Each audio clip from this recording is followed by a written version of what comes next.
بەناوی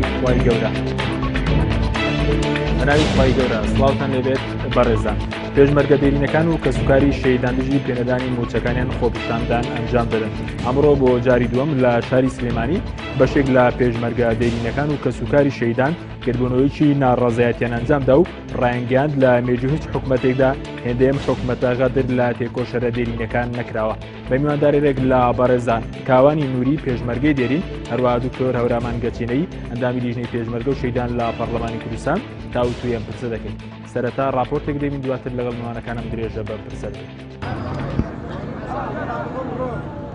پێشمەرگە دێرینەکان و کەسوکاری شەیدان دژی پێنەدانی موچەکانیان لە سلێمانی گردبوونەوەیەکی ناڕەزاییان ئەنجامدا. ئەمڕۆ بۆ جاری دووەم بەشێک لە پێشمەرگە دێرینەکان و کەسوکاری شەیدان لە بەردەم مەکتەبی سیاسی یەکێتی لە سلێمانی گردبوونەوەیەکی ناڕەزاییان ئەنجامدا و لە بەیاننامەیەکدا ڕایانگەاند لە مێژوودا هیچ حکوومەتێک هێندەیەم حکوومەتە زۆردار نەبووە بەرامبەر تێکۆشەرە دێرینەکان و غەدرێکی زۆری لە پێشمەرگە دێرینەکان و کەسوکاری شەیدان کردووە و بە 2 مانگ جارێک موچەیان پێدەدات. 9 مانگە ماچمەوە نەگرتووە، 4 ساڵی ڕابردوو 5 ئەم مانگە ئەم ساڵە. ئێستا بۆ هاتوونەتە بەردەم بۆ ماشاتون ماشکانمان بۆ چارەسەر بکرێ. داواکاریمان جێبەجێکردنی موچەکانمانە، داواکاری لە حکوومەتی هەرێم بێتە سەرخەت بۆی ئێمە حەقیکی مافی خۆمانە وەکو پێشمەرگێکی دێرین سکاڵای خۆمانەگەرین بە حکوومەت ئەگەر دڵسۆزی میلەت و ئەگەر دڵسۆزی پێشمەرگە دێرینەکانە بە خوێنی شەیدان و بە خوێنی پێشمەرگە ئەم وەسا هاتوۆتە بەرهەم. داواکاریمانەوەیە داوامان لە حکوومەت ئەوەیە جێبەجێکاری ئەوەمان بۆ بکە ماشەکانمان بۆ دابین کات، ئەگەر نا هەڵوێستی تریشمانە بێ بەرامبەر بە حکوومەت. ساڵێکە بێت 3 موچەمان وەرگرتووە. بەڕاستی ئێمە داواکاری کە بمان خەنە سەر هێزەکانی هەفتا وەکو پارتی چۆن چوونەتە سەر هێزەکانی هێشتا ئێمەش خەنە سەر هێزەکانی هەفتا. هەر لە گردبوونەوەکەدا پێشمەرگە دێرینەکان داوایان کرد موچەکانیان بخرێتە سەر وەزارەتی پێشمەرگە و پێداچوونەوەش بکرێت بە لیستی موچەی خانەنشینانی پێشمەرگەدا. پارتی خانەنشینەکانی خۆی کردو بە پێشمەرگە لەسەر هێزەکانی هەشتا دایناون ئەوان هەمومانگە لەگەڵ وەزارەتەکانە موچە وەرەگرن. ئێمەش داواکارین کە بمان خەنە سەر هێزەکانی هەفتا وەکوان بۆی هەمومانگە لەگەڵ وەزارەتی پێشمەرگە موچە وەربگرین، چونکە ئێمە هەر خانەنشین نین. لەم خانەنشینە کە لە ماڵی خۆمان دانیشتوین لە ئەوەڵی شەڕی دژ بەداعیشەوە ئێمە لە بەشداری شەڕەکەین. ئێمە چ لە قەرەتەپا چ لە دووسخورمات و شەڕ نەماوە نەیکەین ئێمە کە بەم خانەنشینیشەوەی کرد. پێشمەرگە دێرینەکان و کەسوکاری شەیدان بەهۆی پێنەدانی موچەکانیان لە دۆخێکی سەختدا ژیان دەگوزارێن و داوا دەکەن حکوومەتی هەرێم مانگانە موچەکە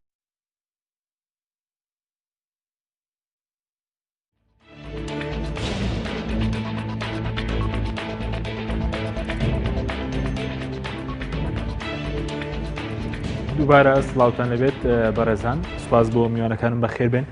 کاکاوانێگەر لە بەڕێستانەوە دەست پێ بکەین ئامانج لە گردبوونەوەکەی ئەمڕۆی ئێوە وەکو بەشێک لە پێشمەرگە دێرینەکان و کەسوکاری شەیدان لە بەردەم مەکتەبی سیاسی یەکێتی چی بوو؟ بەڵێ سەرتا سوپاسانەکەین بۆ ئەم بەسەرکردنەوە. ئەوەی کە زاداوە ئێمە ئەمەی کە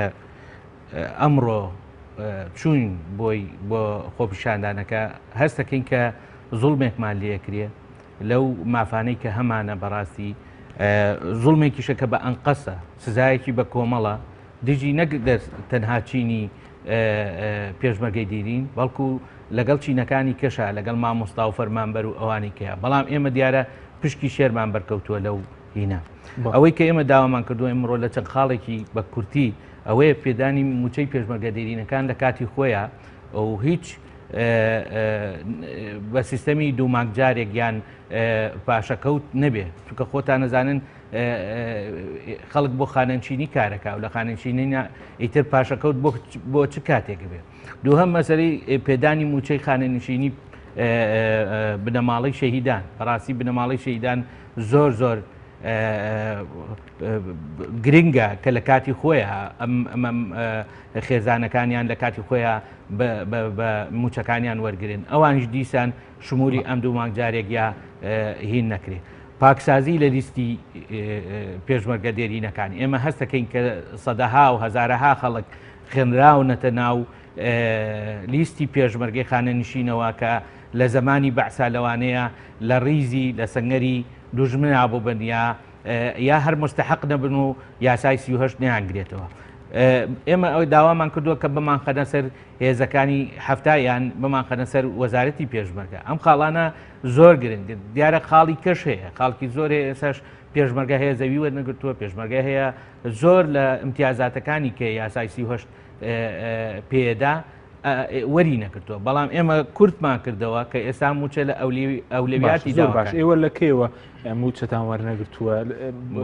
وە چەند مانگ جارێک ئێوە موچە وەرەگرن ئێمە کە وەکو ئەزانراوە چوار مانگمان فەوتا ئیمساڵیش لە سەرەتایی مانگی یەکەوە بۆ ئێستا 3 موچەمان وەرگرتووە یعنی بە 12 مانگ 3 موچەمان وەرگرتووە ئەمەش بەڕاستی ناتوانانی نەخێزانی پێوە بەڕێوەبەری نە زۆربەی پێشمەرگە دێرینەکان سەیرەکەی بەرکەوتەی کیمیاوین یا باری تەندروستیان باش نییە پێویستیان بە داو دەرمان هەیە پێویستیان بە بۆ تەندروستیان زۆر باشە کەواتە ئێوە بۆ نمونە لەم ساڵدا چەند موچتان وەرگرتو تەنها 3 موچە لە مانگەشی ساڵی ڕابردووە تەنها 3 موچتان 3 موچەمان وەرگرتووە بەڵێ حکوومەتە سەوکارەکەی ڕوون نەکردوتە بۆی موچەکەیەوە وڵی هۆکارێکی ڕوون نییە تا ئێستا خۆشیان نازان چۆن وەڵاممان بنەوە زۆر جار خۆیانت زنەوە ئیمڕۆ بۆ نمونە کە چووینەتە سەر مەکتەبی سیاسی ئێمە وا هەستەکەین کە ئەو حکوومەتێک کە ئێستا لە ئارایە هیچ تەمسیلی ئێمە ناکات چونکە حکوومەتێک کە سەرۆکی پەرلەمانەکەی بنێرێتەوە ماڵەوە وەزیرەکانی بنێرێتەوە ماڵەوە و نازان بە چه سیستەمێک بە چی یاسایەک هاتووە ئەم موچانەی ڕێخستو بۆ فەرمانبەریش و بۆ ئێمەش بۆ مامۆستایان و بۆ ئێمەش سپاس دەکەم دۆتەگەرم وڵای بەرزکاک دکتۆر هەورەمان جەنابشت بەخێر بێ بەڕستنەوە کۆندامێکی لیژنەی پێشمەرگە و شەیدان لە پەرلەمانی کوردستان چۆن لە خۆپیشاندنەکەی ئەمڕۆی پێشمەرگە دێرینەکان وە کە سوکاری شەیدان دەڕوانی و ئەوان کە بازەوە دەکەن کە مەسەر لە مانگەشتی ساڵی ڕابردووان تەنها 3 موچەشیان پێدراوە موچەی تەواویشیان پێ نەدراوە بەڵێ بسم الله الرحمن الرحيم الحمد لله رب العالمين وصلى اللهم وسلم وبارك على محمد وآله وصحبه أجمعين سپاس بۆ بەڕێستان و بۆ میوانی بەڕێستان و بۆ بینەرانی بەڕێز و خۆشەویست لە ڕاستیدا ئەم حکوومەتە ئەم بەناو حکوومەتە کە ئێستا هەیە هیچ ئەرکێکی حکوومەتداری جێبەجێ نەکردووە ئەسڵەن من بە نەزەری خۆم پێم وایە تاوانێکی سیاسی زۆر گەورەیە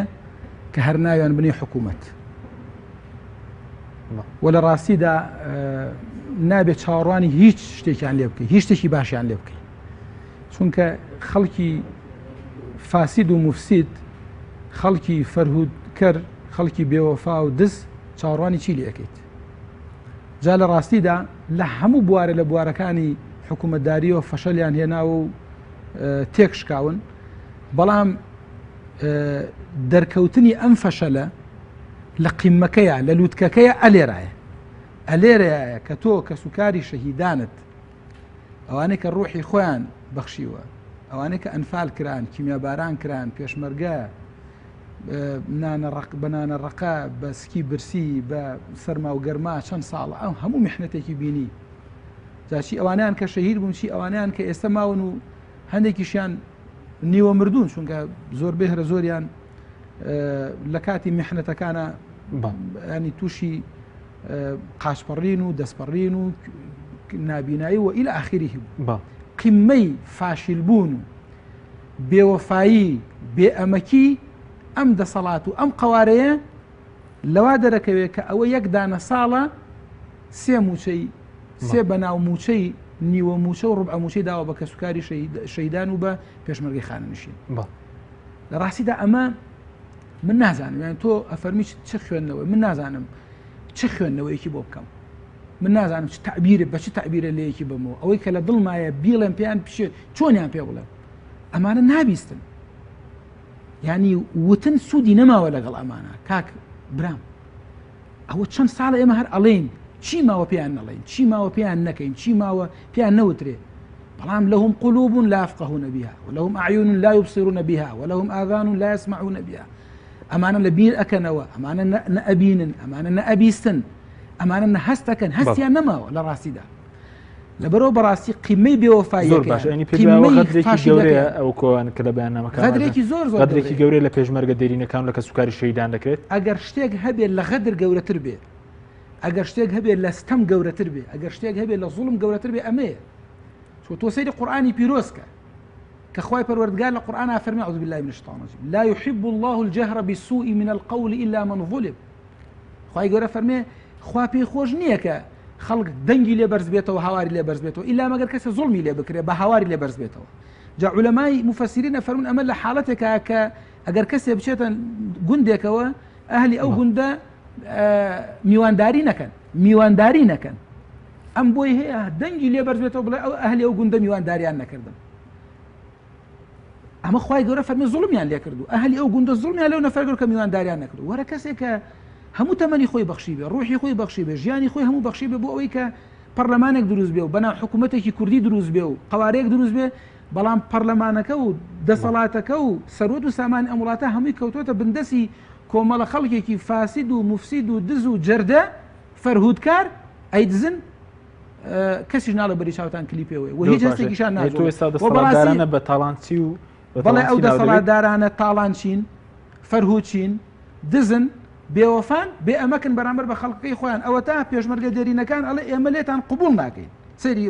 سەیری بەیاننامەکەیان کە ئیتر گەیشتە گیانان ئەڵێ ئیتر ئێمە لێتان قبول ناکەین ئیتر لێتان قبول ناکەین ئەمانە ئەگەر عەقڵیان هەبێ پێشمەرگە هاتوێتە مەیدان بۆیان ئەو پێشمەرگانەی کە حکوومەتی بەعسیان ڕووخان ئێستا بەوان ئەڵێ ئیتر لێتان قبول ناکەین بەڵام ئەزانی من ئەڵێ مۆکارەکەی چییە؟ من بە نەزەری خۆم ئەم هەموو قسانە ئەەکەین ئەم هەموو شتانە ئەوترێ پەرلەمانتاران پێشمەرگە کەسوکاری شەیدان ئەمانە لە ڕاستیدا لەوانەیە بەس یەک عوزریان بۆ بێنینەوە کە پارە نادەن بە خەڵکو و موچەی خەڵک نادەن عوزرەکان بەس ئەوەی بەشیان ناکات بەشی خۆیان ناکات بەشیان ناکات کاکە ئەمانە زۆر فاسیدن ئەمانە بەشی ئارە خواردن و ئەمانە بەشی ئافرەت و ڕۆشتن و سەفەر و بەشی قماریان ناکات کاکە مەسئولی وانێ شەی وایە 2 ملیۆن دۆلارە دۆڕێنێ چۆن بەشیەکە بەڵێ سوپاس دەکەم مەسئولێکە قمارچی بێ چۆن بەشی ئەکا چۆن نتوانێت معاشی خەڵبات زۆر باشە بەڵێ سپاس دەکەم کاکەوانی سەبارەت بەوەی کە ئێوە ئەمڕۆ چۆن ێنی پێتان وایە ئەوە کە لە مێژوودا هیچ حکوومەتێک ئەوەندەی ئەم حکوومەتە غەدری لە تێکۆشەرە دێرینەکانتەوە لە چ ڕوانگەی و کە قەنەعاتیەوە لە چیوە بۆتان دروست بووە بڵێ ئەوەی کە ئیبینین ڕۆژانە ڕۆژ بە ڕۆژ وەزع لە خراپەوە بۆ خراپترە ڕوە ڕۆژانە ئەبینین کە شتێک نییە کە ئەم وڵاتە نازانین چۆن ئەڕوا بە ڕێگاوە یعنی زۆر جارە ئێمە باسی خۆمانەکەین ئەڵین هەتاکو ئێستا پارەی گشتی و پارەی تایبەت جا نەبووتەوە نازانین کامە مڵکی حکومدارە و کامە مڵکی دەوڵەتە بەڕاستی تا ئێستا ئەمانە جیا نەکراوەتەوە وەکو جەدابیشتا مامۆستا فەرمووی کە بەڕاستی سیرەکەی ئەم سەروەت و سامانی ئەم وڵاتە ئەگەر جاران دزیان لە پرۆژە و لە تەندەر و ئەمانە کرێسا ئەمانە نەماوە هاتوون لە موچەی لە قوتی خەڵک هی نەکرا ئێمە جاری پێشوش باسم کردو لە شوێنێکە کە زەمانی سەدام بەس ضرب الأعناق بوو ئێستا ضرب هینە قەطع لە ئەرزاقیشی هاتووەتە سەر یعنی زەمانی سەدام بەس سەربڕینەکە بوو ئێستا قەطعی ئەرزاقیشمان لێکراوە ینی بەڕاستی تۆ خەڵک ناتوانانی بەم شێوەیە نە دەوڵەت سازی بەم شێوەیە ئەڕوا نازانە هیچ شتێک قبوڵی ناکە لەم مینان ئێمەش ئەو هەڵوێستەی کە کردمان بەڕاستی هەڵوێستێکە بەرامبەر کە چوینەتە سەر ئینی مەکتەبی سیاسی داوایان لەکەین ئەڵێن چاوێ بخشێنەوە بە ئین ئێمە لایەن ناپاڕێنەوە لیان ناپاڕێنەوە چونکە مافی خۆمانەکە ئەو شتانەمان بۆ جێبەجێکرد ئەوان ڕوبەڕووی قوباتیان کردینەوە کە وتیان ئەو نوێنەری ئێمە لە ناو حکومەت ئەگەر کا قوبات بەڕاستی ئەو ئیشەی پێ ناکرێ من نازانم خۆ ئەبێ ڕۆڵێکی هەبێ لە ناو ئەو حکوومەتەیە ئەجینا خەڵگەڵێ بەشدارە لەم چەسانەوەی ئەم چینە یا ئەم توێژەیە بەعام ئەم مۆزعیکە ئێستا لە ئارایە زۆر باش سەبار بۆی کە پرسیارەکەی بۆچیەوە نەچونە بەردەم بارەگایەکی حکوومەت بۆ چنە بدەم بارەگایەکی حیزبی بەڵێ ئەوەی کە بە جەنابتم فەرموو ئەوەیە کە ئێمە هەستەکەین ئەم حکوومەتە نوێنەری ئێمە نییە من دەنگم نەیەوە بە دکتۆر یوسف لەوانەیە خۆشی هەڵبژێرێتەوە دەنگی نەدەبێ بەڵام نوێنەری منە چونکە بە ئیستیحقاقی ئینتیخابی بووە بە سەرۆکی پەرلەمان بەڕێز سکرتێری پەرلەمان من دەنگم نەداوەتێ بەڵام نوێنەری منە بە ئیستیحقاقی ئینتیخابی خۆی چۆتەوە کاتێ وەزیرێک یێتە ماڵەوە کاتێ وەزیرێکە دێتە ماڵەوە پەرلەمانتاردا ئەخرێ کلیل و قفڵی ئەکرێ ئیتر حکومەت چییە؟ من لە هیچ وڵاتێکان نەبووە حکوومەت پەرلەمان بنێرێتەوە ماڵە زۆر باش. دایمە پەرلەمان حکوومەتی نردوێتەوە باشە زۆر باش سەبارەت بۆی کە ئێمە ئەمڕۆ بینیمان لە خۆپیشانەکە باز لە جیاوازیکردن لە نێوان پێشمەرگە دێرینەکان دەکرا و حاڵەتەیە مەسەلەن کە تەنها پێشمەرگە دێرینەکانی سنووری پارێزگای سلێمانی و هەڵەبجە و بڵین ئیداری ڕاپەڕین و گەرمیان ئەو گرفتیانە بکەم و چەکان دوابکە یاخود لە هەولێر دۆکیش بامان شێوەیە وەڵا ئەوەی کە لە دوانەکەی ئیمڕۆ کاک شاڵاوی علی عسکەریتان بینی کە ئەندامی سەرکردایەتی یەکێتیە وتی ئەوانەی پێشمەرگەی دێرینەکانی یەکێتی 3 مانگیان وەرگرتووە لە ساڵێکە بەڵام ئەوانەی پارتی 3 مانگیان وەرنەگرتووە یعنی ئەوان لە کاتی خۆیان 3 مانگ تاخیر بۆ موچەکانیان ئەجینا بە شێوەیەکی منەظەم زۆر باش ئێستا ئێوە داواکاریتان بۆ چێکە دەتانەوێت بچنەوە سەر وەزارەتی پێشمەرگە بۆی کە لە کاتی خۆدا موچەکانتان پێ بدرێت ئێمە ئەمانەوێت تا ئێستا نازانین ئێمە لەسەر چ وەزارەتێکین بە چه سیستەمی خانەنشین کراین ڕاستی ئێمە یاسای 38مانەیە یاسای 38 بەداخەوە جێبەجێ ناکرێت لەبەر ئەوەی زۆر کەسەیە دەبینەڵە یەستاد و فیلما ئەلعەکر لە ئاوی لێڵا ڕاوی خۆیەکە ئەوەی کە ئێمە داواەکەین بە ڕوونی بزانین ئێمە لەسەر وەزارەتی پێشمەرگەین لەسەر وەزارەتی دارایین لەسەر چین ئەو کاتە ئەزانین بە چه سیستمێ پارە وەرەگرین بە چه شێوەیەکیش لەکەی و چۆن پارە وەرەگرین زۆر باشە مامۆستاگەر قسە لەسەر ژیانی پێشمەرگە دێرینەکان و کەسوکاری شەیدان و ژیانی بەرپرسانیان وڵاتە بکەین بەراوردەکە چۆنیانی ئەوان چۆن دەژین ئێستا کە سوکاری شەیدان ئەوانەی کە قوربانیان داوە و پێشمەرگە دێرینەکان کە قوربانیاندا ئێستا ژیانیان چۆنە خۆی لە ڕاستیدا بەراورد ناکرێت نەگەر تۆ بیت مقارنەیە بکەیت لە بینی ئەوانەی کە بوونە زەحیە و ئەوانەی کە لەسەر خوێن و عارەقی ئەوان جوهد و تێکۆشانی ئەوان ئەم قوارەیە دروست بوو ئەمەی کە ئێستا حکوومەتمان هەیە و پەرلەمانمان هەیە مقارنەیەکی لەگەڵ ئەوانەی کە هەندێک لەوانەی کە بەرپرسن و نەوت و سەرۆت و سامان ئەم وڵاتە لە بەندەسیانایە ئەسڵەن بەڕاستی بینیان ئەتوانین بڵێن ئاسمان و ڕێسمان وەکو عەرەب بەڵێ شەتانە بینەهما یعنی ئەوان ڤێلای چەند قات و بانقەکانی نەکەر ئێرە ئەوروپایان پڕ کردووە لە دۆلار و لە پارە ئەوانیش ئەوەیانە کە ساڵێکە 1 ساڵە 3 مانگ و بەڕاستی ئەگەر ئێمە چیرۆکی ئەوانەی کە ئێمە ڕۆژانە خەڵ تەلەفۆنمان بۆکە چیرۆکەکانیان باسکەین یعنی ئەگەر بیخیتە سەر بەرد بەڕاستی ئەیتوێنێتەوە هەرکەس زەمیری هەبێ هەرکەس ئینسان بێ ویژدانی هەبێ ئەبێت تەسیری لێ بکە بەڕاستی پێوانە ویژدانی نییە کە لە حکومڕانی هیچ ویژدانیان نەماوە کاکە ئەوانە بەڕاستی ینی لەوان نەماوە کە تۆ چاوەڕوانی ئەوە بکەی کە هیچ چاکسازیە بکەن ئەوان لە پێناو هەوا و ئارەزوی خۆیانە ئامادەن کە وڵات هەمووی بە هەدەرە ببن بەڕاستی وەکو پێتەڵم ڕۆژانە ئەو چیرۆکانە کە ئێتە لای ئێمە ئەو بابە من لە ماوە چوومەتە ماڵی ئافرەتێکی کە 4 مناڵی هەیە هاوسەرەکەی شەهید بووە مناڵەکانی هەموو هەتیون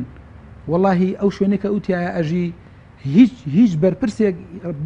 بەڕەوای نابینێ کە مریشکەکانی خۆی لەوێدا بنێ هیچ بەرپرسێک بەڕوای نابینێ کە نازانم چی خۆی لەوێدا بنێ هاوارێک کرد ئەوە مێردەکەم لە دەستدا ئەو مناڵەکانم هەتی و هەموو بچووک ژنە پێشمەرگەش تەلەفۆن ئەکا ئەڵێ واللهی وباللهی وتاللهی سوێنی غەلیزە خوا ئەڵێ ئەم شەو نیوە شەو مناڵەکەم برسی بووە پارەم پێ نەبوو شیری بۆ بکڕم بە دۆم بۆ هێنا و دۆم کوڵاندووە کرومە بە قورجی مناڵەکە بەڕاستی ئەمە لە وڵاتێکە شتی وا هەیە ئەگەر ئەم وڵاتە باران نەباریای ئەمان و ئەوە خوای گەورەشتی حاڵەتێکی وشکە ساڵی نردوو ئەگەر نەوتەکە نغڕۆ بواە ئەو ئەمان و نەوت نەماوە ئەگەر ئاو نەمایە ئەگەر زەرعەت نەمایە ئەگەر حاڵەتێک وایە هەمووی وەکو یەک وایەتە حەدێک بەڵام کاکە ئاسمان وەکو خۆیەتی زەوی وەکو خۆیەتی باران لە هەموو ساڵە زیاتر بووە ینی ئەمە لەکوێ ئەسڵن من وەکو خۆمەوەنێک کە بە دوواداچوونم کردووە کاکە من هیچ بڕوان بە وشەیەک نێکە پێ بوترێ قەیران و نەبوونی پارە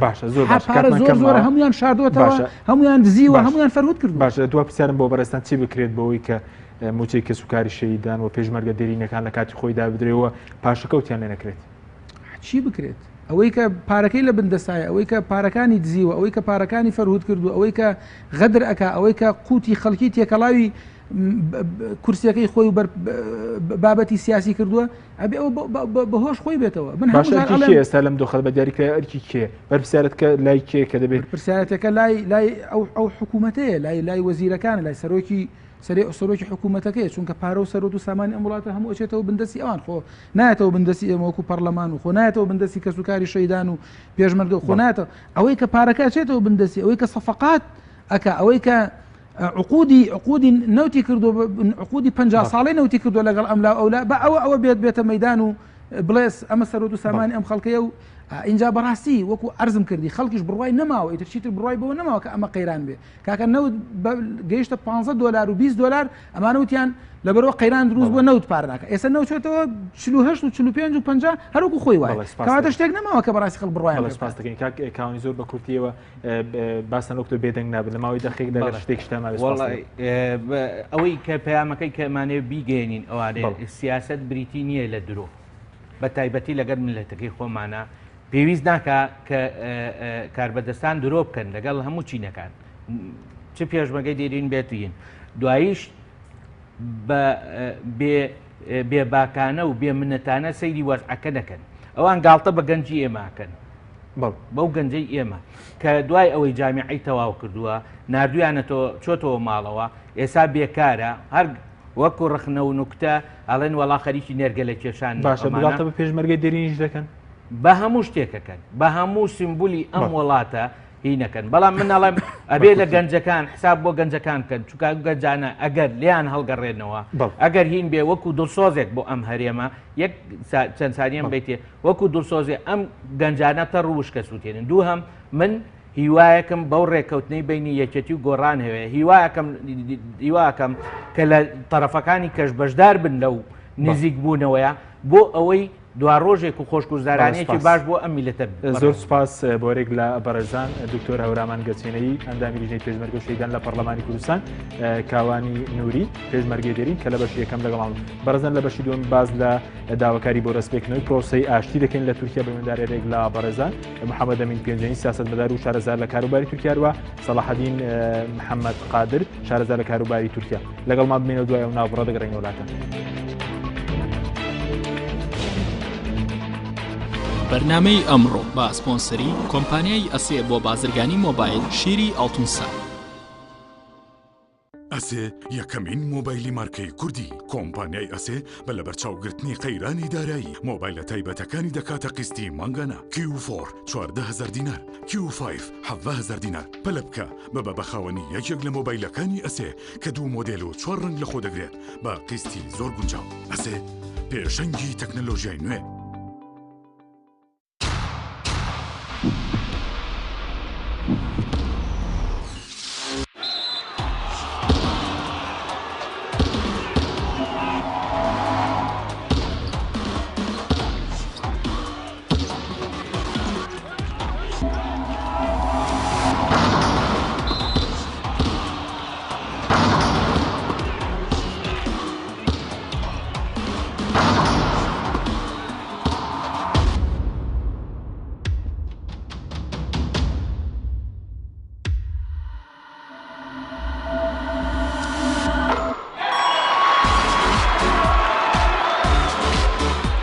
سەرکەوتنە گەورەیە تەنها شیری وشکی ئەڵتونسای تەمێکی ڕاستەقینە و 100% سروشتی نۆشی کە و هەمیشە بە بەهێزی بمێنەرەوە. کاتر نییە بچیتە بازار بۆ کڕینی پێداویستی ئەلیکترۆنیەکان وەک هەمیشە کۆمپانیای ئەسێ خزمەتگوزاری نوێی بۆ ئامادەکردوون. ئێستا دەتوانیت لە ڕێگەی ئینتەرنێتەوە سەرجەم ئامێرەکانی کۆمپانیای ئەسێ بکڕی و هەموو جۆرە کارتێکی موبایل و ئینتەرنێت بەدەست بخەیت. ئێمە بۆتان دەگەێنینە ماڵ و شوێنی کارەکانتان. لە ڕێگای کارتی ئەسێەوە ئەبیتە بەشداربووی سەرەکی ئەم خزمەتگوزاریە. لە 25 دلار زیاتر پێداویستی بکڕە و کرێ گواستنەوەکەت لەسەر کۆمپانیا دەبێت. ئەسێ پێشەنگی تەکنەلۆژیای نوێ.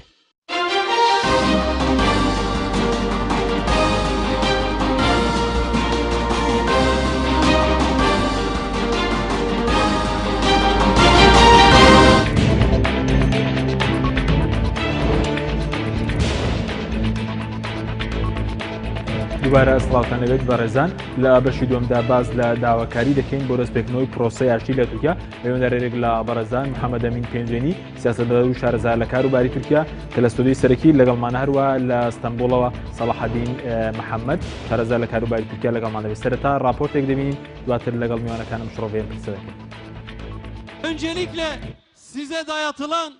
kölelik düzenini پارتی دیموکراتی گەلان هەدەبە داوا لە حکوومەتی تورکیا و پەکەکە دەکات بگەڕێنەوە بۆ پرۆسەی ئاشتی. سەلاحەدین دەمیرتاش هاوسەرۆکی پارتی دیموکراتی گەلان لە چاوپێکەوتنێکی ڕۆژنامەوانیدا ڕایگەیان داوا دەکەم حکوومەتی تورکیا و پەکەکە بگەڕێنەوە بۆ سەر مێزی گفتوگۆ و دەست بە پرۆسەی ئاشتی بکەنەوە و هەدەپەش ئامادەی نێوانگیری بکات. ئەم داواکاری هاوسەرۆکی هەدەپە کە گەورەترین پارتی کوردیە لە تورکیا خاوەنی 59 کورسی پەرلەمانیە و دوای کودەتاکەی 15 تەمموزی تورکیا دێت. هاوسەرۆکی هەدەپە وتیشی ئەگەر کودەتا سەربازیەکە سەرکەوتوو بواە ئەوە خوێن لە تورکیا دەڕژا بە تایبەت خوێنی کورد. لەلایەکی ترەوە شاندی ئیمراڵی بۆ دیداری ئۆجەلان دژایەتی خۆیان بۆ کودەتاکە دەربڕی و داوایان کرد ئۆجەلان ئازاد بکرێت. لە کۆنگرێکی ڕۆژنامەوانیدا شاندی ئیمراڵی ڕایگەیان ئێستا کاتی ئەوە هاتووە ئۆجەلان ئازاد بکرێت بەو هەموو شێوەیەکیش کودەتا ڕەت دەکەینەوە.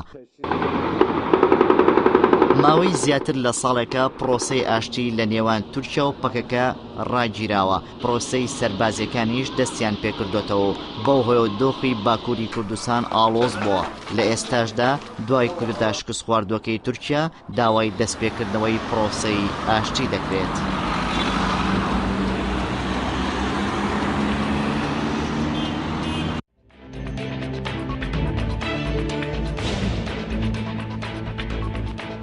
دووبارە سڵاوتان لەبێت بەڕێزان مامۆستا بەخێر بێن سوپاس بۆ ئامادەبوونت. دەمەوێت باس لە دۆخی کوردانی باکوور بکەین دوای کودەتا. ئێستا دۆخی کورد لە باکووری کوردستان لە چ قۆناغێکدایە؟ قۆناغێکی لەبار هاتوتە پێش بۆەوەی کە کورد دەست بە توێش بکاتەوە لەگەڵ تورکیا؟ حتا ئێستا حتا ئەم لەحزەیە کە ئێمە پێکەوە دانیشتوین قۆناغی کوردەکانی باکووری کوردستان لە تورکیا هەروکو خۆیەتی پێش ئینقلاب چۆن بووە دوای ئینقلابی شەر وایە شەر هەر هەیە حکوومەت هەڕەشە و گۆڕەشەی خۆی هەر ماوە هیچ گۆڕانکاریەکی پۆزتیڤ بەرامبەر بە خەڵقی کوردیا بەرامبەر بە دۆزی کورد و قەزی کورد تا ئێستا لە تورکیا ڕویان نەداوە. بەڵام کوردەکان و هەدەب کە حیزبێکی کوردیە و دیفاع لە مافی کوردەکە لە پەرلەمان و لە ناو تورکیا ئەوان وەکو زۆربەی خەڵکی تورکیا دژی کودەتا وەستانەوە و ڕێی خۆیان دەربڕی لە پەرلەمان و لە دەرەوەی پەرلەمان و هەتا ئێستش ئەو هەڵوێستەیان بەردەوامە. زۆر باشە. بۆچی هەدەپە مەسەرەن لایەنە کە گەورەترین پارتی کوردی دژی کودەتا بوو؟ ینی پێی وایە کە کودەتا لە بەرژەوەندی گەلی کوردانە بوو؟ خۆی بەعام کودەتایەکی عسکەری یعنی حکمی عرفی یعنی حکمی پۆلیسی یعنی حکمی خەڵک بە بێ مەحکەمەکردن هەرچەند ئێستا ئەم لەم لەحزەیە ئێستێش لە ناو تورکیا وایە حکمی عرفی ئیعلان کراوە و نزیکەی 6,000 کەس گیراون، نزیکەی 7,000 کەس پەساپۆرتیان لێ سێنراوەتەوە، نزیکەی 109,000 کەس لە وەزیفە و لە دام و دەستگاکانی حکوومەت لە جەیش و پۆلیس و مؤسسە مەدەنیەکان سڤیلەکان هەموو لە کار دوورخراونەتەوە. ئەمەش نەوعێکە لە حکمی عسکەری لە حکمی پۆلیسی، بەڵام حکمی عسکەر لە هەموو دنیا حکمێکی مەرفوزە. ئەوان کە هات کە دیفاعیان کرد لە دژی کودەتا وەستانەوە، دژی ئینقلابچیەکان وەستانەوە خەڵقی تورکیا و هەدەفیش لەگەڵیانە دیفاع نەبوو لە دەسەڵات، بەحقیقەتەوە بزانن دیفاع بوو لە دیموکراتیت، دیفاع بوو لە چالاکی مەدەنی، دیفاع بوو لە مافی تاکە کەس، دیفاع بۆ ئەوە ئەڵێن چونکە کە حکومی عرفی بوو ئیتر حکومە بێ بە حکومی عسکەر و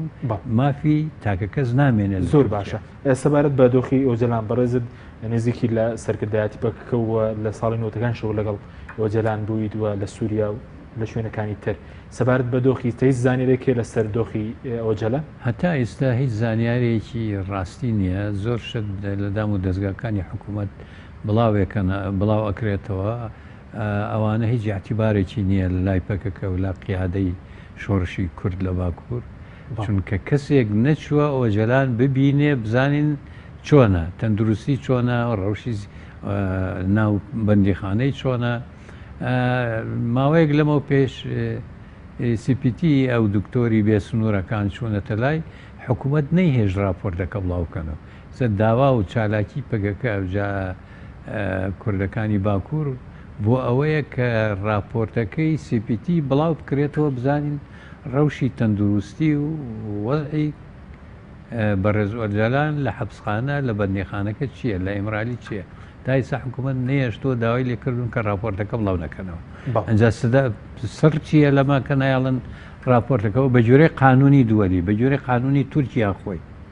بە جۆرەی قانونی مافی مرۆڤی نەتەوەیەگرتوەکان. ئەو دکتۆرە بێسنوورانە حەقی ئەویان هەیە بچنە هەر حەبسخانەیە هەر بەندێک ببینن و راپۆرتی خۆیان بڵاو بکەنەوە لە ڕۆژنامە و لە ئۆرگانی تایبەتی خۆیان کە ئەو بەندە ئەو حاڵیەتی لە حەبسخانە بەڵام نانهێشت بڵاوی بکەنەوە. ئەنجا لەبەرە ئەوە برادران و بەعام کوردی باکوور شکێکیان هەیە، بۆچی حکوومەت نایڵێ راپۆرتەکە بڵاو بکەنەوە. ئێستا داوای پەکەکە ئەوەیە کە بزان ڕەوشی ئۆجەلان چییە و داوای خەڵکی تورکیا و کوردی تورکیا بە تایبەتی و ئازادی خواز و دیموکراتی خوازەکانی تورکیا ئەوەیە کە پرۆسەی ئاشتی جارێکی تر بێتەوە مەیدان و ئەم مەسلەی ئینقلاب و کودتایە ئەم هەلە بەکار بێنن لەم وەختەی کە حکوومەت مەشغوڵی ئەوەیە پرۆسەکە زیینوو بکرێتەوە و دەست بکەنەوە بە دیالۆگ. بەڵێ زۆر باشە دواتەگرێم و لای بەڕێزت ماوسا. ئەگەر بچین لای کاک سەڵاحەدین کە بەڕێزیان لە ئەستەمبوڵەوە لەگەڵمانە. کاک سەڵاحەدین زۆر سپاس بۆ بەشداریت لە بەرنامەکەماندا. دەمەوێت لەوە دەست پێکم ئێستا پارتی دموکراتی گەلان داوای ئاشتی و داوای دەستپێکردنەوەی پرۆسی ئاشتی دەکا ئەوەندەی کە بەڕێزت ئاگاداربی لەلایەن بەرپرسانی حکوومەتەوە دوای کورەتاکە هیچ نیازێکەیە بۆ دەستپێکردنەوەی پرۆسی ئاشتی؟ بەناوی خۆی بەخشندەی مەدەبان. دوای ڕووداوی 15 تەمموز تورکیا تووشی تراومایەک بوو تا ئێستا بەخۆ نەهاتوێتەوە. تا ئێستا لە مەیدانەکان خەڵک دەبیندێ بەرپرسانی دەوڵەت داوای کۆبوونەوەی خەڵک دەکەن. بەڕاستی ئێستا تورکیا لە حاڵەتێکی وروژان و هەر هەڵچوون و جاروبار دێماگۆژی بەسەر دەبا. بەڵام سەبارەت بە مەسلەی کورد بەداخێکی زۆرەوە تا ئێستا دەوڵەت یا بەرپرسانی دەوڵەتدار هیچ لێدوانێکی هەرێمی یا لێدوانێکی ڕوونیان نەداوە سەبارەت بە چارەسەرکردنی کێشەی کورد و پرۆسەی ئاشتی. تەنیا باسی دوای قۆناغی دوای ئەم کودەتایە دەکەن، باسی دروستکردنی پردی زیاتر و فڕۆکەخانەی زیاتر و میترۆی زیاتر و باسی ئەو شتانە دەکەن لە کاتێکدا کە بەڕای من ئێستا ئەگەر بە واقعیانە و بە پراگماتیکیانە بیر بکاتەوە ئێستا ئاک پارتی یعنی حیزبی داد و گەشە لە بەهێزترین کاتیدایە، بەهێزترین حکوومەت ئێستا لە تورکیادا هەیە. ئەگەر کێشەی کورد چارەسەر بکرێت بارێکی زۆر گەورە لە سەرشانی تورکیا لا دەچێ و تەنیا لە تورکیاش مەسەلێک هەیە دەمەوێ بڵێم ڕاستە گۆڕینی عقلیەت و قەناعەتی خەڵکی تورکیا کە دروست بووە لە بەرامبەر گەلی کورددا دامەزراندنی جمهوریەتی تورکیەوە هەتا ئێستا حقەتەن تێڕوانینێکی زۆر نەرێنی بووە بەداخێکی زۆرەوە یعنی چەند نەوەیەک دروست بووە کە اعتراف بە هەبوونی گەلی کورد ناکەن، گەلی کورد بە نەژادێکی نامۆدادنێن بە تایبەتی ئەو خەڵکەی کە دوای دامەزراندنی کۆماری تورکیا لە وڵاتانی باڵکان هاتن خۆیان خەڵکی وڵاتی تورکیا و ئەنەدۆڵو نەبوون. یعنی ئەوانە کوردیان نەدەناسی کێشەی کوردی شارەزا نەبوون. هەر مەسەلەیەک تورکی هەیە دەڵێ دادەنگێلمش بادەکینی کۆڤیۆر یعنی لە چیاوە هاتووە باخەوان ڕاودەنێ یعنی ئەوانە بە خۆیان نەژادێکی نامەوە بوون بە خۆیان لە شوێنی تر هاتوون خاصن لە وڵاتانی بەڵقان ئەوانە زیاتر زۆر باشە کاک سەلاحەدین بەڵێ بەڕێزت باست لەوە کە تا ئێستا دەسەڵاتدارانی تورکیا باسییان لەوە نەکردووە کە پرۆسی ئاشتی دەست پێ بکەنەوە کارەکەی چیە کە لە کاتێکە بەڕێز باز دەوەکە ئێستا بۆ خودی دادووکەشە پێدان حکوومەتەکەش باشە کە پرۆسی ئاشتی لەگەڵ کوردانی باکوور دەست پێ بکاتەوە هەروەک عەرزی جەنابتم کرد تورکیا ئێستا لە حاڵەتێکی وەکو بڵێ شۆک دەرچووە و تۆزێک هەندێک لە بەرپرسیانیش هەست بە نەشوەی سەرکەوتن دەکەن و دڵە ڕاوچێش هەیە لە جادەکان ڕاستی تا ئێستا دڵە ڕاوچێ هەیە بەڵام جەنابتم ئەگەر واقعیانە بیر بکەن تورکیا وڵاتێکە لە شوشەیە یعنی تاکە پرسکرێت کە هەیەی ئێستا پرسکرێتی تورکیا چکە دۆستی نییە ناتوانێت تورکیا هەڵپێمانێکی استراتیژیان دوستی هەیە ناوچەکەدا دەرکەوت لە دوای دەکە زۆربەی وڵاتەکان زۆربەی پارسەیەکان زۆربەی ئەوانێک کە بە هاوپەیمان دەزانی پێیان خۆش بەو کودەتە سەرگرێت یعنی تورکیاش ڕاستە وڵاتێکی فرەنژادیە بەڵام مثلا هەموو نەتەوەکان داوای مافی خۆیان بکەن کورد و بەلوچ و عەرەب و ئازەری و ینی تورکمەن و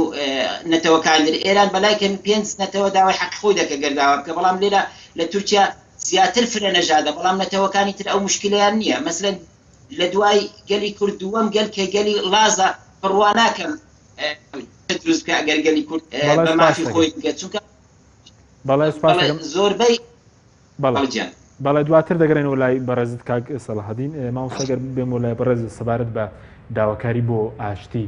ئێستا تەنە داواکاری هەدە پێ وەکو پارتێکی مەدەنی کە لە پەرلەمان کار دەکە خو داواکاری پارتی کرێکارانی کوردستانە سەرکردایەتی پارتی کرێکارانی کوردستان لە قەندیل لەگەڵ دەستپێکردنەوەی پرۆسی ئاشتی دەیە داواکاری هەموو خەڵکی کوردی باکوورە داواکاری زۆربەی خەڵکە ئازادی و دیموکراتی خوازەکانی تورکایە تورک و تورکایە چونکە گەورەترین مشکلە لە تورکیا گەورەترین پرۆبلێم لە تورکیا مەسەلە کووردە شۆڕشێکە شۆڕشی میلەتێکە شۆڕشی 20 میلیۆن ئینسانە کە لە ناو تورکیاژین داوای بەسیترین مافی ئینسانیەکەن داوای بەسیترین مافێکی کولتوری و قەومی میلەتەکەکەن لەبەرەوە مشکلێکی گەورەیە هەتاوەکو ئەو مشکلە چارەسەر نەبێ لە تورکیا ئاشتی و ئارامی و استقرار نابێ هەتا ئەو مشکلە چارەسەر نەبێ ئەو خەونەی حکوومەتی ئاک پارتی و ئەردۆگان نایەتە دیکە هەوڵەدەن بۆ دروستکردنی ئیمپراتۆرێتێکی عوسمانی مۆدرێن لە ڕۆژەڵاتی ناوەڕاست و لە تورکیا بە حەقیقەت مشکلەیەکی گەورەیە مشکلەی وەکوتمان مشکلی مەسلەی میلەتێکە تا ئەوە چارەسەر نەبێ مشکلە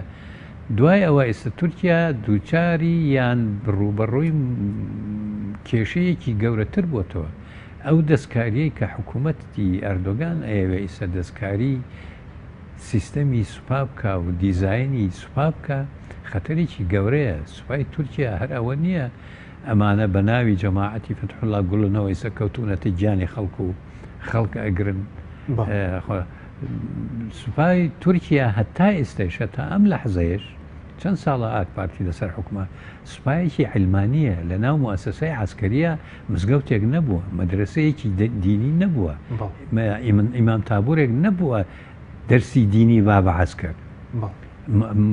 بەڕاستی مؤسسەیەکی علمانیە زۆربەی ئەو زابطانەی کە لە جێیشی تورکیا ئیشەکەن هەمووی خریجی وڵاتەکانی ناتۆن زباتی ناتۆ ئیشەکار لەوێ زۆربەی کاری قاعدەی ئەنجەرلیک بە تایبەتی کە پڕە لە سەواریخی متەوەسط المەدا و قەسیرەت المەدای ئەمریکا و ئەوروپا ئەمانە هەمووی زابطەکانی ناتۆ ئەوەیەکەن ئێستا تۆ حکوومەت کە پرۆگرامیانەوەیە دیزایانی هەیکەلی سوپای تورکیا بکەن بە باوەڕی من خەتەرێکی گەورەیە و ممکنە تووشی مشکلەیەکی گەورەتر بن لەوەی کە ئێستا هەیە. زۆر باش ئەگەر قسە لەسەرەوە بکەین بە دیاریکراوی ئێستا سەرکردایەتی پەکەکە لە قەندیل باڵە سەربازەکەی لەگەڵ ئەسپێکردنەوەی پرۆسەی ئاشتیانی ئێستا هیچ داواکاریی کێ بوو یاخودە و داواکاری تەنە داواکاری هەدەپێ ئەوەی کە دەستپێکردنەوەی پرۆسەی ئاشتی داواکاری خەڵکی تورکایە و پەکەکەش لەگەڵ داواکاری کوردە لەوێ داواکاری خەڵکە. خەڵک داوای پرۆسەی ئاشتیەکەن ئەیانەوە پرۆستەکە زین و بێتەوە بە شەرتێ چونکە شەڕەکە گەرمە و ڕۆژ بە ڕۆژ پێشکەوتوتر و گەرمتر ئەبێ و ناوچەکانی ناوشار و قەراغشارەکانی کوردستان و تورکیایشی گرتوتەوە ئەم شەڕە درێژە ئەکرێ و حکوومەت و خەڵق ئەزانن کە شەڕ گەورەتر بوو میلەت تووشی ناڕەحەتی و تەهلوکە بێ لەبەرەوە کە خەڵک داوای ئاشتیەکە پەکەکەش داوای ئاشتیەکەوە من ئەوەی بزانم ئەوەی معلوماتی شخصی مەبێ هیچ وەختێ پەکەکە دیژی دیالۆگ نەبووە دژی پرۆسەی ئاشتی نەبووە پرۆسەی ئاشتی حکوومەت تێکیدا حکوومەت بیانووی بە پەکەکە گرت حکوومەت پەکەکەی ڕاگەشا بۆ شەڕ کە ئەم وەزع دروست بووە لەوێ چونکە ئەوان وایان تەختی کردبوو کە پەکەکە ڕابکێشن بۆ شەڕ و ئەمان بچن جێشی تورکی حکوومەت بچێ بە گژیا و میلەت بکەن بە گژیا و پەکەکە کۆتایی پێبێنن ئەم کارتە سەر نەکەوت ئەم کارتە سوتا شۆڕشێکە 25 ساڵ شۆڕشە بەمە کۆتایی نایە بە حملەیە کوردوانوسیان سەبارەت بە ئەوەی کە باز لەوەکە هەوڵ بووە لە کاتی کودەتا بۆ تیرۆرکردنی ئۆجەلان هیچ معلوماتێک لەو بارەیە کە ویسپیان ئۆجەلان تیرۆرکەن بۆی بێکجاری پرۆسەیەشی ناو ببرێت لە ئیمرالی کودەتاچەکان من شتێکی وایە نەبیستوە لە ینی لە مەزدەرێکی مۆسوقەوە هەندێ خەبەر لەم لەولا بڵاو کرای بەڵام مەزدەری ڕسمی یا مەزدەرێکی مۆسوق نەبوو. باشە زۆر باشە دواتر گرێم وڵای بەرز کاک سەلاحەت ئەگەر گرێم وڵای بەڕێز سەبارەت بە ئەوەی کە ئێستا باز لە پرۆسەی ئاشتی دەکرێتەوە هەدەپە و شاندی ئیمرالیش داوای ئازادکردنی عەبدوڵڵا ئۆجەلان دەکەن. سەبارەت بەم داواکاریە بۆچی تا ئێستا حکوومەت تورکیا ئەوەندەی کە ئێوە ئاگادار بن لەوە لە دۆخەکە بۆچی تا ئێستا ڕێگە نادا مەسەلەن شاندی ئیمرالی سەدانی عەبدوڵڵا ئۆجەلان بکات و ئەو ڕۆڵی هەبێ لە دەستپێکردنەوەی پرۆسەی ئاشتی تا ئێستا هەر وەک پێم گوتی بەرپرسانی تورکیا لە دوای ئەم کودەتایە ئەم هەوڵی کودەتایە با بڵێن هیچ لێدوانێکی ئاشکرایان نەداوە یعنی هەروەکو ئەوەی کە مەسەلەکە ڕاگیرابی سەرۆکی تورکیا ڕەجەب تەیب ئەردۆغان چەند جارێک باسی لەوە کردبوو پێشتر ینی ساڵی پار و چەند مانگی پێش ئێستاکە پرۆسەی ئاشتی ئێستا ڕاگیراوە تا ئاگاداریەکی تر و تا دەستپێکتر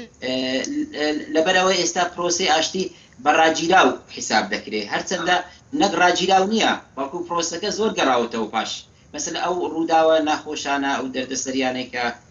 گەلی کورد لە باکوور تووشی هاتن هەڵبەت کوشتنی کورد و تورک هەردوو لە هەرجیانە ینی تورکیا زۆر ئەزمموی تاڵی هەیە بەدەست هاتنەوەی جەنازەی عسکەر و جەنازەی گەریلا ینی هەردوو هەم گەریلا هەم عسکەر دایک و باوکی هەیە کە سوکاری هەیە بەڕاستی خەڵک هەست بەوە دەکا دەنگ هەیە باسی گەڕانەوەی پرۆسەی ئاشتی دەکرێت بەڵام تا ئێستا بەداخەوە بەهێز نییە دەوڵەتیش هەنگاوی عملی نەناوە و بەڵکو دوای ئەم هەوڵی کودەتا هەر باس نەکراوە یعنی شکلێکی وا کۆنکرێت باس نەکراوە کە کەی دەست پێ دەکرێتەوە ئایا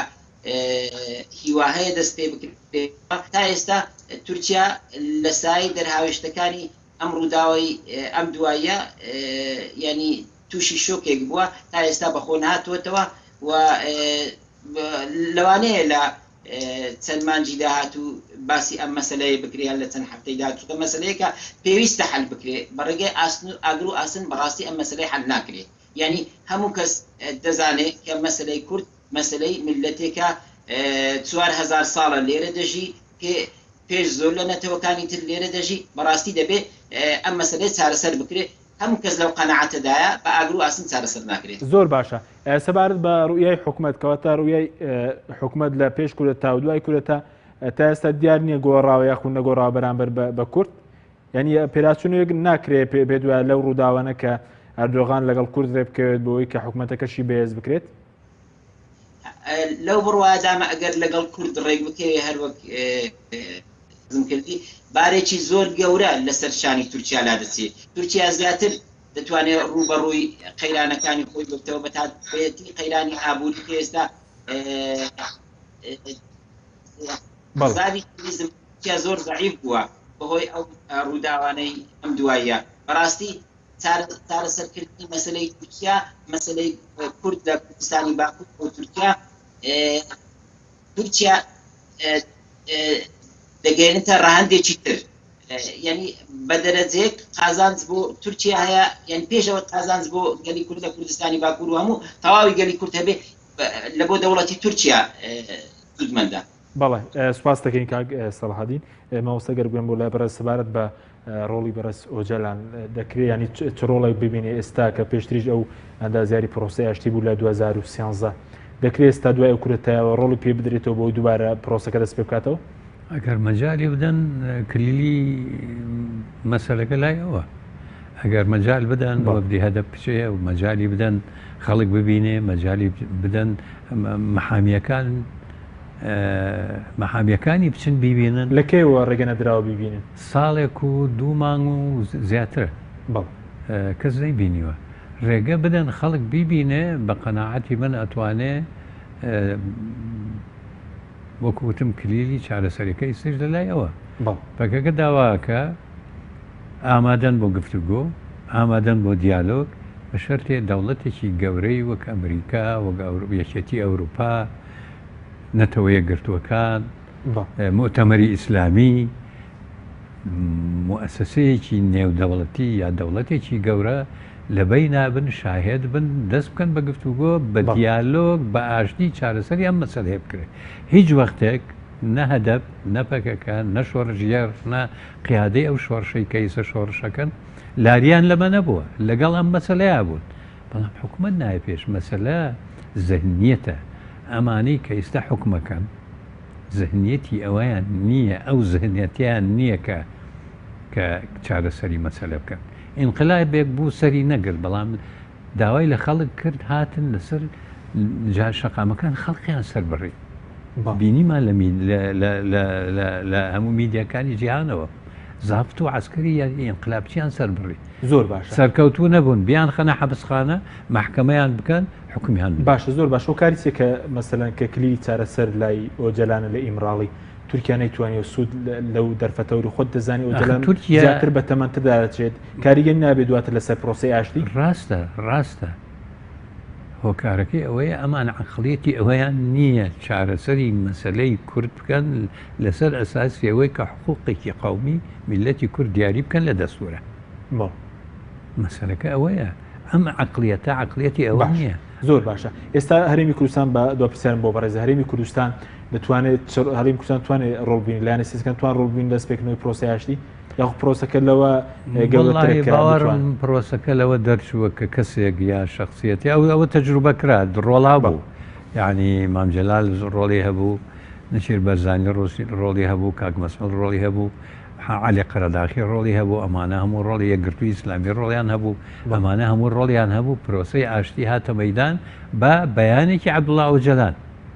بەیان لە نۆرۆزی 2013 خوێنراوە داوای دانانی چەک و پرۆسەی ئاشتی کرد و 3 ساڵ 4 ساڵ دەوامی کرد بەڵام ئێستا بەڵێ سوپاس دەکەین کاک سەلاحەدین ئەگەر نی خولەکەش بۆ بەڕێزتان کاک سەلاحەدین زۆر بە کورتی کاتمان نەماوە ینی چی بکرێ بۆی کە لایانی کوردی چی بکات یاخود حکوومەت چی بکات بۆ پرۆسەکە دەست بکات زۆر بە کورتی سوپاس دەکەین بەڵێ لەم ڕۆژانە سەرۆک وەزیرانی نوێ بن عەلی ئەڵدودەم زۆر باسی پرۆژەی نوێ دەکات سەرۆک کۆماری زۆر باسی ئەم پرۆژانە دەکات مەسەلەن باسی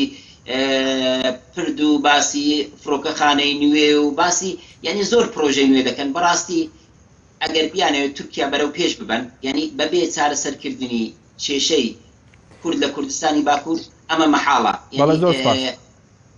بەڵێ زۆر سپاس بەڕێز سەلاحەدین محەممەد قادر کە لە تورکیاوە لەگەڵ زۆر سپاس بۆ وەرتان زۆر سپاس بۆ بەڕێز محەممەد ئەمین پێنجێنی سیاسەتمەدار و شارەزار لە کاروباری تورکیا سپاس بۆ هاوکاران سپاس بۆ بینێرانی بەرەت تا بەرنامەیەکی تر خواتان لەگەڵ